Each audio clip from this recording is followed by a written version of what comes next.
మాట ఇవ్వమ్మా చెల్లి మరచిపోకి నా తల్లి నా ఇంటిలో నువ్వు మళ్ళీ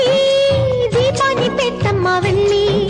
మట్టి పాలవుతున్న నా ఆశలన్నీ నీలో మళ్ళీ చిగురించాలి అప్పగిస్తున్నాను నిన్నే నమ్మి నిత్యం కొలిచే నా రాముణ్ణి బంగారు సీతమ్మవై పూజించుకుంటానని కలకాలము పచ్చగా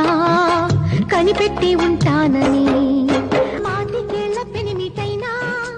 పాపాయిలా చూసుకున్నా కాలు జారుతుందో ఏమో అని కళ్ళల్లోనే దాచుకున్నా కన్న బిడ్డ కన్న మొగుడి మీదనే నా బెంగ ఎల్లప్పుడూ పిచ్చి తల్లినో గడుసు పిల్లను చెప్పలేనే ఇప్పుడు ఏనాడైనా ఒక్క మాటైనా అనలేదమ్మా వెర్రి నాయన అటువంటి మహారాజుకి తగుజంట అవుతానని త్వరలోని నా ఊసుని మరపింప చేస్తానని